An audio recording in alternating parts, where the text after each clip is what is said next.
Mabuhay! Sa tanghaliang tapat, napasugod ang inyong kalaon sa balay ng aking tiyahin. Na-miss ko kasi sila, kayo naman. Nagmano nga kagad ako sa tita kong sexy. Sobrang masiyahin niya, kaya hindi mahalatang sinyo. Tumungo kagad ako sa dirty kitchen. Hindi ko na ipapakita kung gaano ka-dirty ha. Naabutan ko nga, nagpiprito ng lumpia yung pinsan ko. Ayaw magpakita sa camera at nakahubad daw siya. Baka daw makita siya na may-ari ng Avon at gawin siyang model ng brief. Pinuksan ko na nga yung ref nila para kuhanin yung pinabili ko sa pinsan ko. Galing kasi silang Baguio, mga laon. Kaya nagpabili ko ng strawberry. Nagpabili lang ako pero hindi ko sinabing babayaran ko. Kaya nga nagpunta ako nang wala dito yung pinsan ko para hindi niya ako masingil. Abat teka, nasan ba yung pala? Hindi na nga nahintay ng inyong kalaon na makauwi. Abat binanatan agad yung strawberry. Partida, kakakain lang ng tanghalian yan. Galak na galak, hindi lang ang puso ng inyong kalaon, kundi lalo't higit yung mga alaga niyang dinosaur sa tiyan. Iba talaga yung tamis, mga laon. Ganito yata talaga kapag libre.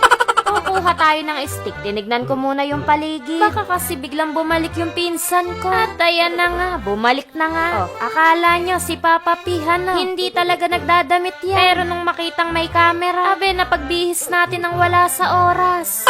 Pagtalikod ng pinsan ko, sinubi ko agad yung mga stick. Bilisan ko na mga laon at baka mapagkamalan pa tayong malikot ang kamay. Kung ang ibang babae, hindi nawawala ng makeup sa bag, itabi nyo ang inyong kalaon, hindi nawawala ng plastic sa bag. Sa sobrang dami kong istasyon, layas na yung isusupot natin. Hindi naman tayo papayag ng gano'n. Naipangako ko na kasi sa mga alaga kong dinosaur, nakakain sila ng lumpia ngayon. Kaya nang makakita ako ng oportunidad, ginrab ko agad. May pagka-oportunista ka naman pala, laon. 5 piraso lang talaga yung kukuhanin. Pero dahil nagmamadali tayo, dinakot ko na agad. Wala na tayong time magbilang at baka mahuli pa tayo. Hindi nga ako nakakuha ng suka, hindi tuloy kumpleto. Ba't teka, nasan ba yung pala?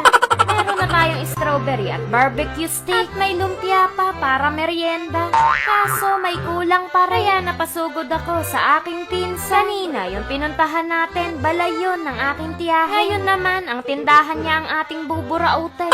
Kukuha lang naman tayo ng konting asukal. Mga 1 cup lang ba? Bibilisan ko na habang busy yung pinsan ko sa pagtitinda. Ipa-plastic ko na nga sana, kaso hindi pala kasya. Pasensya na kayo ha, 4 na oras lang kasi ang tulog ko, kaya bangag pa.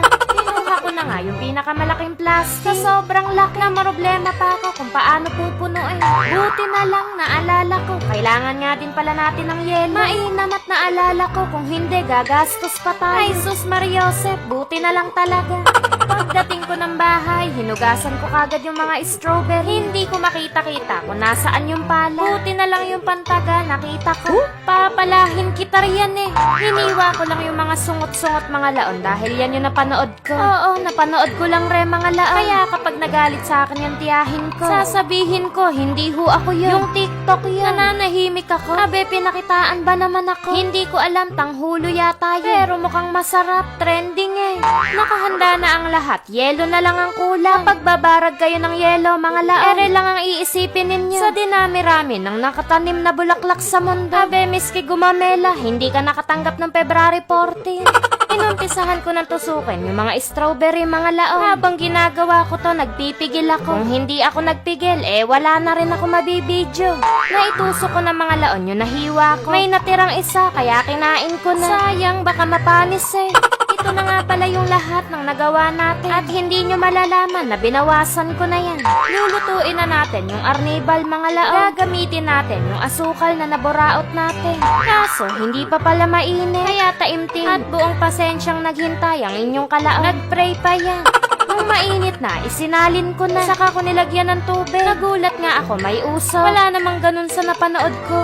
Makalipas ang 2 araw, ganito na ang itsura. Nagkabuo-buo, mga laon. Sabi na may mali talaga. Pero dahil mapilit ang inyong kalaon, ala sige, binuhos niya pa rin. Hindi talaga ganito yung mga napapanood ko. Malabnaw eh. Kaya kahit mabigat sa kalooban ng inyong kalaon, bumili ko ng asukal. Pero natuwa naman ako nung makita kong kumakapit na yung arnibal. Nagiging makatotohanan na tong tanghulo natin mga laon. Para na tayong professional neto. Papalahin kita riyan eh. Kinakabahan ang inyong kalaon sa pinaggagawa niya. Mukhang kailangan ko ng tikman kung nasa tamang direksyon pa ba tayo.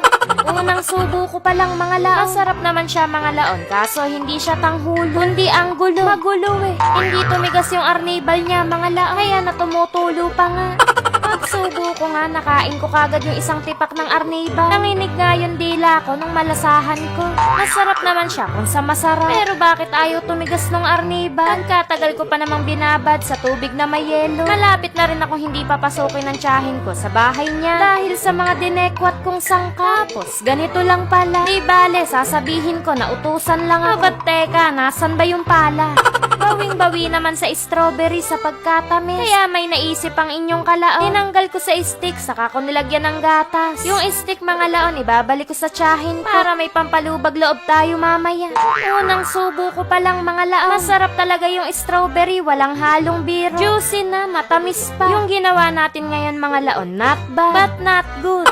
At may isang laon na naman ho ang nakiuso. Bida-bida yan. Yun lang. Hanggang sa muli.